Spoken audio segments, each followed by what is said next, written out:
Hey there, I'm Mr. Terry, high school history teacher. Welcome back to another History Teacher Acts video. All right, if you've seen the news over the past few days and last couple of weeks, you might have heard that the Southeast Asian nations of Thailand and Cambodia have had some deadly clashes and potentially could be on the brink of a larger war.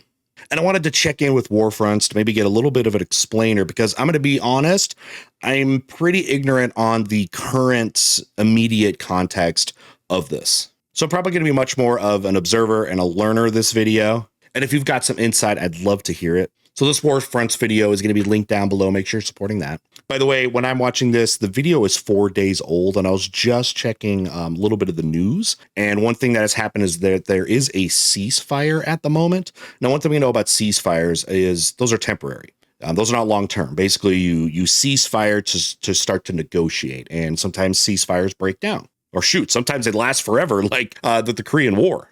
But regardless, I'm interested to see what is going on here. All right, let's get started. All right, Thailand and Cambodia, two beautiful countries in Southeast Asia. And of the context of the last, century or so, part of that kind of sphere of imperialism that went down in Southeastern Asia, they're going to have different kind of experiences. Thailand maybe getting a little bit more like independence. Cambodia, of course, gets rocked as kind of indirectly involved with the Vietnam War, about like Pol Pot and stuff like that. But I'll be honest, kind of after that, I get a little bit, a bit of a blind spot, I would say, after the fall of like those regimes and the current context going on over there. Vietnam for that region gets so much, of the attention. But let's check in on what's going on here. So, all right, Simon. When you think about Southeast Asia, the images that spring to mind typically involve golden sunsets, ancient temples, and picturesque beaches. Amazing culture. Angkor Wat down in the bottom left is a place I need to go in my lifetime. An amazing combination of architecture styles that goes back to their Hindu period, into their Buddhist period, and this architecture reflects that. So cool. Need to go there. Springs to mind typically involve golden sunsets, ancient temples, and picturesque beaches. Yeah, beautiful. What you don't normally think about is the scenes that erupted midday local time on Thursday. Now, I heard about, if you go a little bit more west, like Myanmar, Burma, they've had some violent issues over recent years.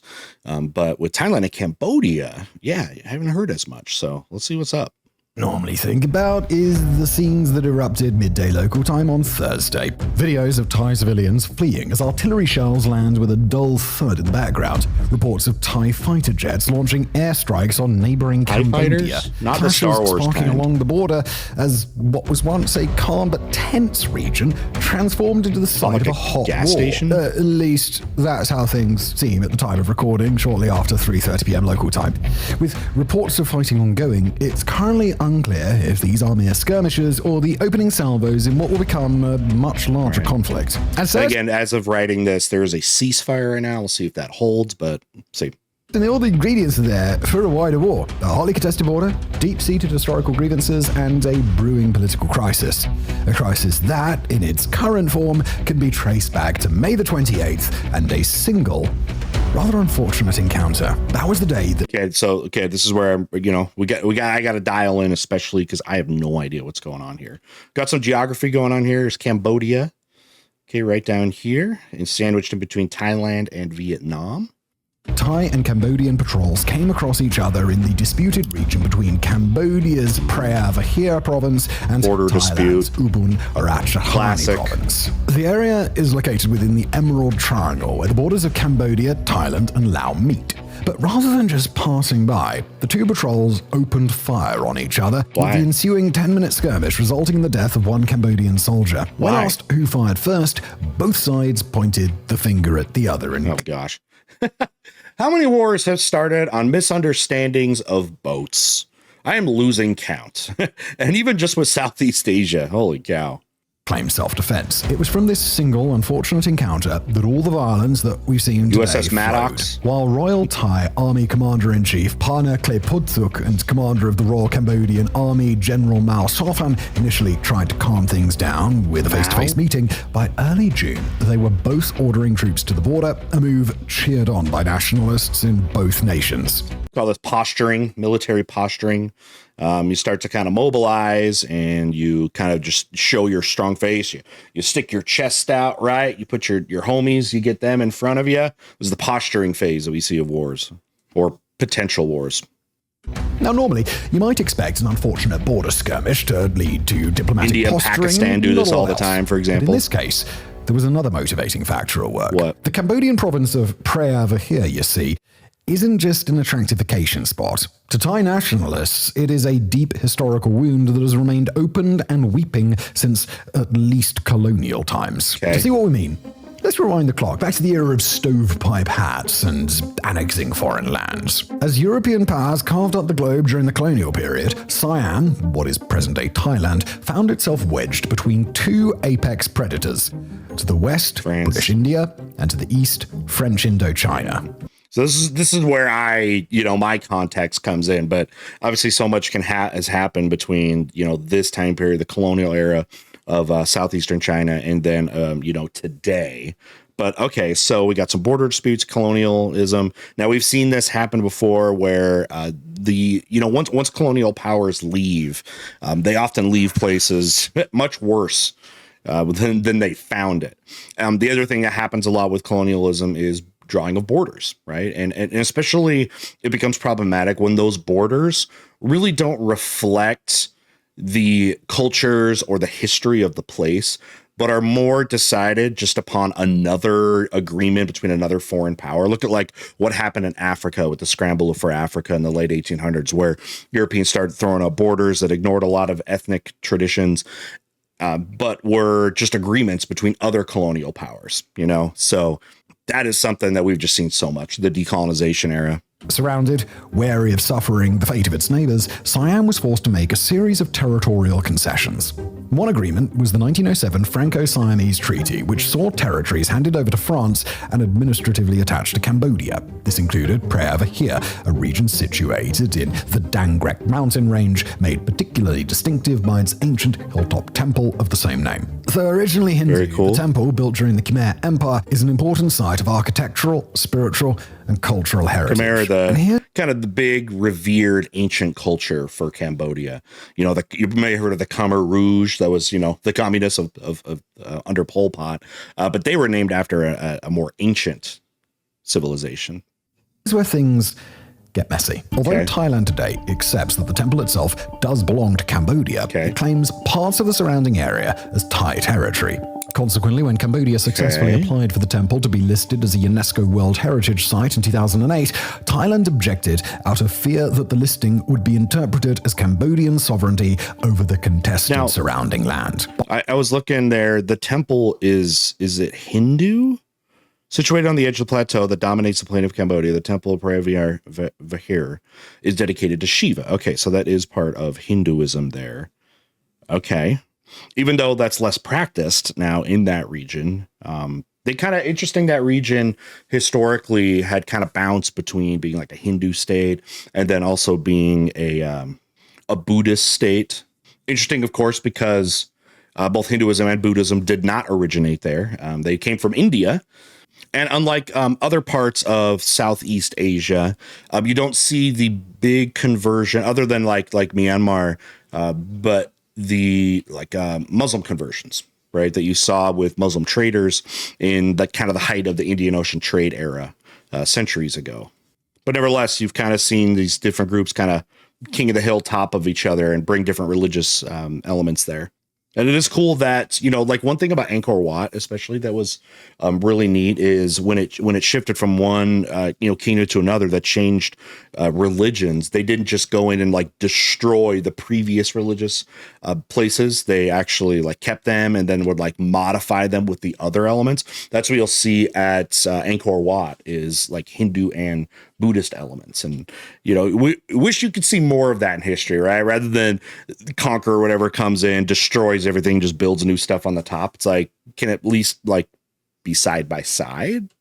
as Thai territory. Okay. Consequently, when Cambodia successfully applied for the temple to be listed as a UNESCO World Heritage Site in 2008, Thailand objected out of fear that the listing would be interpreted as Cambodian sovereignty over the contested surrounding land. But the impact of this 1907 treaty over the decades has consequences far beyond diplomatic span. Oh gosh, it's just hard. Like they said, this treaty was in what, 1907?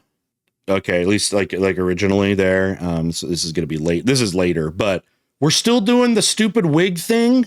Come on. Thought that stuff officially ended with the French Revolution. So the UNESCO. Motivated by nationalist pride and bitter resentment at the injustices of the treaty, Thailand sided with Imperial Japan and retook the land by force during World War II. And historical spoiler More alert, colonialism. that didn't work out, and the end of the war saw France retake control of the regions Thailand had occupied. Not that France remained in charge very long. When Cambodia gained independence 54. in 1953, it took its territorial claims to the International Court of Justice, which ruled in 1962 that the temple was situated on Cambodian territory. Much later, in 2013, the ICJ would further rule that the land around the temple was also Cambodian. Well, and then if you know too, after the United States, left Vietnam, Cambodia and Vietnam are going to get into it as well. So they're dealing with hostilities for Cambodia with their Thai and Vietnamese neighbors. It's made little difference to Bangkok, who rejects the court's authority. Not that you should imagine there were no further border tensions between 1962 and 2013. In the late 60s, Cambodia descended into a brutal civil war, one which ultimately led to the rise of the Khmer Rouge, the leadership of Pol Pot, and the Cambodian genocide. In the context of today's fighting, though, a couple million, probably a quarter of, they say up to about a quarter of the population of Cambodia died in this under the Khmer Rouge. One of the genocides that, a lot of the modern genocides that have happened has kind of not been talked about as much. Maybe akin to like the Belgian genocide that went on in the Congo. There's just so many in the 1900s. The key point is that the Khmer Rouge were only overthrown when Vietnam invaded and occupied the country. This transformed into a Cold War frontline. With Vietnam under communist control and Thailand acting as a conduit for Western support to anti-Vietnamese resistance forces, the border experienced frequent clashes and fortification on both sides. Although Vietnam withdrew from the territory in 1989 as the Cold War drew to a close, the border remained a sensitive matter. To this day, this is where I feel like my blinders are on, from basically the end of the Vietnamese-Cambodian conflict till now. All right, I got to lock in. As the Cold War drew to a close, the border remained a sensitive matter. To this day, Bangkok still lays claim to 4.6 square kilometers of land surrounding the temple, forced to watch as Cambodia exerts control with international backing and no intention of relinquishing its hold. Yet despite these tensions, actual fighting... Just cultural value, not really resource. That's not to say there have never been any skirmishes over Priever here between 2008 and 2011. On and off again fighting saw artillery hit the temple itself, with the New York Times reporting that a single week in 2011 saw 15 people killed. But the general trend has been the quick de-escalation. Normally, something like the fighting scene back on May the 28th would have been followed by a heavy diplomatic push to diffuse tensions. But there's something different about 2025, a year that seems to be turning all sorts of simmering disputes, such as between Iran and Israel or India and Pakistan, into sharp and sudden wars. Been covering a lot of that stuff. I'd love to know from you guys if you like, I'm not a geopolitical expert in the kind of like modern present sense, but do you guys like it when I cover this kind of stuff? I try to bring in kind of fit any extra history and extra context to these current events. I try the best I can, but do you think it's a good way to spend time doing this kind of stuff? Again, done so much stuff with Iran and Israel than the United States with Iran, and Israel, Palestine, Ukraine, Russia. Did some things with India, Pakistan recently. Do you guys like this stuff? If you want to keep doing it, great. If you're like, move on, look at memes, let me know too. And so this summer, Bangkok and Phnom Penh followed the shooting of one Cambodian soldier by ratcheting up the pressure. Cambodia banned Thai films from TV and cinemas, cut internet bandwidth from Thailand, and suspended certain food and energy imports. Bangkok responded by closing border crossings into Cambodia to almost all travelers, including tourists and traders. What you see with this kind of stuff is kind for kind. Okay, you're going to block these certain things or censor these certain things. We're going to do the same things. See similar things with like tariffs. Maybe it's just kind of tit for tat, you know. But at the same time, you're trying to get you want to be in a position of strength when it comes to geopolitics and negotiations. The one that holds the most cards, all right, can be the most intimidating. Sometimes that is what can get out of hand, right? Because at some point, the person with the weaker hand is going to have to accept that, right? And kind of swallow, I guess, their pride and be the, you know, and if there is violence back and forth, it's like, do you have the maturity to be able to be the one to take the last punch and then go for peace? You know, sometimes no one will ever do that. You know, you see that in conflicts. They will only accept that they can be the last one to, you know, fire that punch. Then, in a strange twist, in a phone call between Thai Prime Minister Shinawatra and former Cambodian leader Hun Sen, was published in full by the latter after an initial clip was leaked.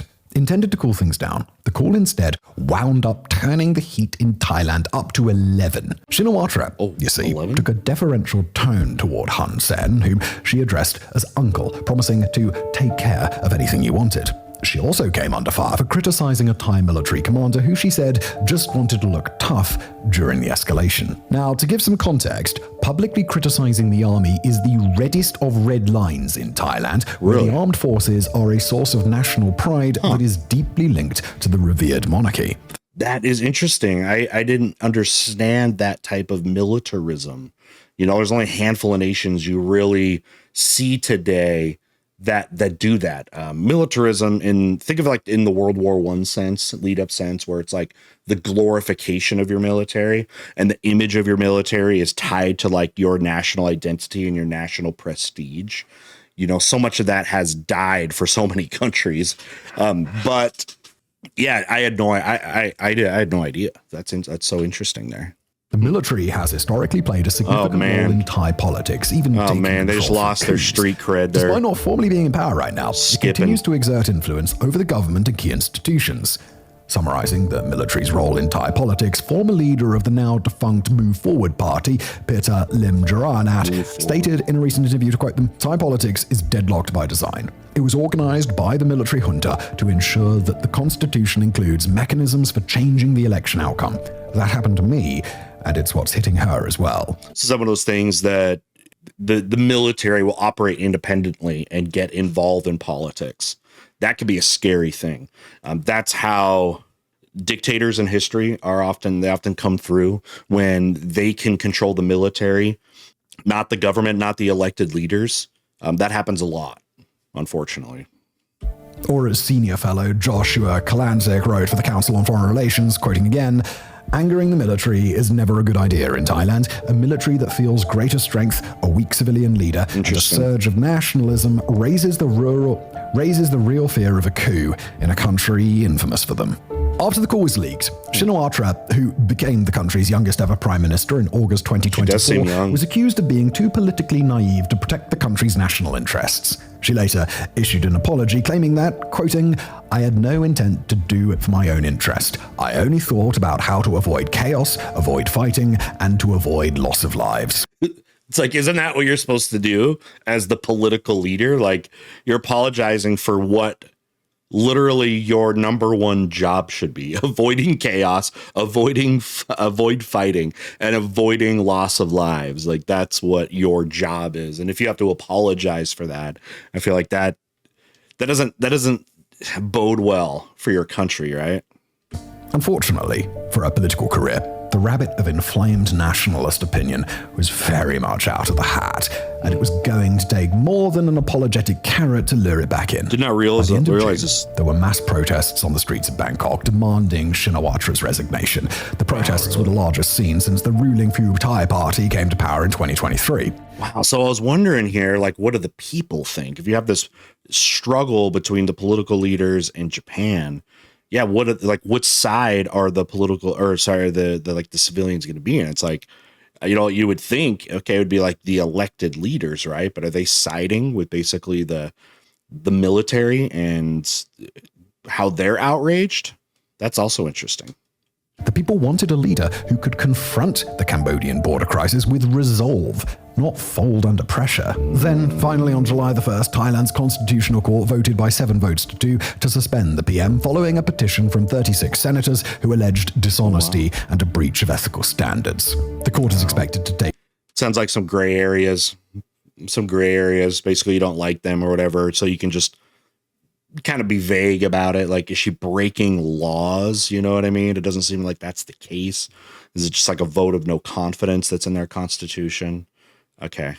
I also wondering too, because this was 4 days ago with the ceasefire, is she still suspended? I haven't heard yet. I haven't or looked into it yet.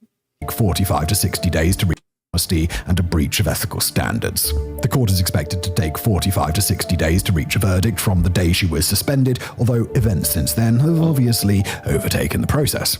Okay. In a different world, a domestic political another month or so too might have provided enough distraction from the issue of who's in charge to allow for some behind-the-scenes de-escalation. In the interim, it's not like Bangkok and Phnom Penh don't have enough to worry about already. Thailand is suffering from a weak government with a fragile majority in the House of Representatives, just as sluggish investment, limited productivity growth, and US tariff concerns take their toll. Even before she was suspended, research by the National Institute... The U.S. is always involved, whether directly or indirectly. Everyone's very on edge, it seems like, huh? If concerns take their toll. Even before she was suspended, research by the National Institute of Development Administration showed Shinawatra was polling well with just 9.2% of people. Across the border, Cambodia's woes are, if anything, even worse, as the BBC's correspondent wrote. In Cambodia, you've got an economy that is really struggling. So you have a prime minister who is the son of a former strongman and does not yet really have his own authority, and you have in Hun Sen, his father, a man who appears willing to push this conflict further in order to burnish his own nationalist credentials. So it's kind of a last straw kind of thing. Yeah, it did seem kind of interesting immediately there that there would be that much backlash over this, and it apparently didn't come out of nowhere. So, okay.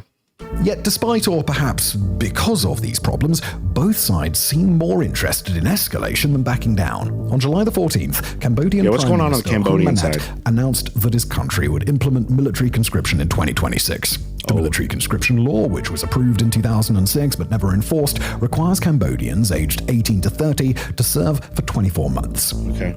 Now, so required military service, not uncommon. A lot of countries that do that. You see them in Europe, in Asia, all over the place. It always brings up an interesting debate. What do you guys think about the ethics of mandatory conscription in your country? What do you think? And I also mean like at peacetime, because a lot of them you do that. It's like, hey, you got to do 18 months, you got to do 24 months or whatever. Not just like when your country's at war. What do you think about kind of the ethics of conscription? Probably mention at this point that from a purely material standpoint, Phnom Penh was probably unwise to raise tensions like this. Before the latest round of fighting broke out, we were originally going to be covering the border tensions in our weekly Situation Room series next Monday. In his first draft of that script, our writer described how Thailand has, quote, overwhelming military strength relative to Cambodia. All of which may be why a serious war has never erupted over Phnom Penh. Is the bigger dog? Indeed, before the shooting incident on May the 28th, diplomatic relations between the two nations was even warming. But then came Thursday the 24th of July, and all common sense seemed to just go out of the window. Beyond simple gunfire between army units, the conflict has expanded into heavy shelling, including of civilian areas. To be clear, at the time of recording, it is impossible to say for certain which side fired first, and each nation is predictably blaming the other. Do we know since this video came out? Anybody know? Go over the last 3 to 5 days. Let me know. What we can want you all involved is that this all kicked off when a landmine exploded and injured 5 Thai soldiers on Wednesday. Bangkok responded by sealing the door that same night. By morning, clashes had again erupted around the temple at Priya Vihir. This time, though, the fighting did not stay contained. According to Thai media, Cambodia's army shelled the Penang Dong Rak hospital, causing casualties, while civilians were also killed when Cambodian artillery struck a Thai gas station. 7-Eleven. So it's kind of a disproportionate type of back and forth there. It's like, all right, you got like the 7-Eleven, and then you got a hospital, which is seen as war crime under an international law. By shortly before 3 p.m. local time, Thailand was reporting that 11 civilians have been killed across 3 different provinces. Not sure 7-Eleven is protected. With up to 40,000 people evacuated from the border areas. For its part, Cambodia has yet to release casualty figures by the time we started production on this video. But we do know that Thai F-16s bombed the 8th and 9th Infantry Divisions of the Royal Cambodian Army. Prime Minister Hun Manet has also declared that, quote, Cambodia has always taken a stand to solve problems peacefully, but in this case, we have no choice but to respond with armed forces against armed aggression. This Cambodia, I don't think you're talking about the Khmer Rouge or something like that. Different regime, but I always roll my eyes when any country says stuff like that a little bit. Like, we've always been this. We've always been that. You know what I mean? It's like, you sure? Everyone's got, you know, a little bit of little dust on their hand, blood on their hands, skeletons in their closet. You know what I mean? So the big question now is, will things escalate from here? And if so, how far is it going to go? Well, the first thing to note is that the power imbalance between Bangkok and Phnom Penh isn't some minor thing Cambodia can hand-wave away. Thailand's Air Force is operating 35 F-16s, among other combat craft, while Cambodia can do you see the flags on them? Was that like Belgium? In the, you see those TIE fighters? Yeah, no, not the Star Wars kind, okay? Not those kind. Let me check this out. You can hand-wave away. Thailand's Air You see there? Look at the flags on them, because that's not Thailand's flag. Force is operating 35 F-16s, among other combat craft, while Cambodia can muster a mere 21 helicopters. Were this to escalate into a full-blown conflict, it would be like watching past his prime Hulk Hogan try to win a bare-knuckle boxing match against the Incredible Hulk. They made this like the day before Hulk Hogan died. Rest in peace, the Hulkster. Beyond that, there's the wider diplomatic angle. The Association of Southeast Asian Nations, or ASEAN, exists in part to stop war breaking out among its member states. Although it's ASEAN, ASEAN, is kind of like a for that region, like a United Nations on that smaller scale, by the way. Open question how effective it can be, as the body lacks an effective dispute resolution mechanism and has utterly failed in its attempts to calm the fighting in Myanmar civil war. Still, we would now expect regional heavy hitters to step in and attempt to put out the fire. More like an the EU. Unknown factor, though, is how a lack of leadership in the two societies might affect things in the coming hours and days. Thailand has a weak government and a strong military that wants to retake the land around Preah Vihear and teach Cambodia. Sometimes I see these countries and they do their marches, and like, you know, the funniest ones are like the India, Pakistan ones where they're on the border and it looks like they're just like breakdancing the different militaries. Then you'll see just the high kick ones, you know, like you see those ones like in North Korea or something. Then you got these guys. Look at this. Wants to retake the land around Preah Vihear and teach Cambodia a lesson. Sick. Cambodia, meanwhile, is a shamble. Its foreign policy driven by a stubborn old man happy to inflame nationalism to keep himself popular at home. Already we're seeing nationalism is a of this. powerful political tool. At the time of recording is already approaching that scene in 2011 and may have exceeded it by the time this video goes out. And the unrestrained use of artillery on civilian areas and fighter jets bombarding a neighbor seem well beyond anything we might have expected even just a few days ago. Again, we need to stress that there are a lot of reasons to believe de-escalation does remain the most likely option. But even if the tensions are dramatically dialed down, today has been a stark reminder that we live in really unusual times, that there seems to be a growing tendency for states to resort to force far quicker than they would have done in just the recent past. Now, this may turn out to be just another skirmish, or it may turn out to be the start of something more. Either way, there's no denying that the world today is just that little bit more grim and tragic than it was just 24 hours ago. Do you guys agree with that? Final thoughts. Let's talk about it. So you heard Simon kind of sneak that in at the end there, where he's just like, you know, everybody seems so, I don't know, on edge, I guess you would say. And I do think there's always that recency bias. Everything always seems more dramatic when you're in the moment. It's kind of how it is, you know, the most extravagant things are happening right now, and it's hyperbole. Again, call it recency bias. But regardless, obviously a war, in this region, and when wars have happened in these regions over the last century, last 100 years, I would say, it ends tragically, right? These become these areas can become just like bloodbaths of battlefields. We've seen genocides there. We've seen civil wars. We've seen all the colonialism, the impact of that. And it's like it takes a long time to create stabilized societies and countries after, again, civil wars and colonialism. And even places like Thailand and Cambodia are still, understandably, again, military leaders, step into those situations. And then it's during these chaotic times, what tools are you going to be using as an individual, somebody, that wants to take control? What are you going to use? Is it the militarism? Is it the nationalism? Is it radical economic policies? You know what I mean? So these type of things are always something to look at, because we have seen that desperate situations can result in extreme outcomes, right? And we'll see what happens. Again, best case scenario, and again, we're seeing a ceasefire at the moment, but last thing I think anyone really wants to see, and this kind of stuff, we live in a globalized world where things like this have ripple effects everywhere, but no one wants to see that. All right. Well, anyways, let me know if you got anything to add to this story, any other holes you feel like in the context. Love to hear from it. We'll see y'all next time.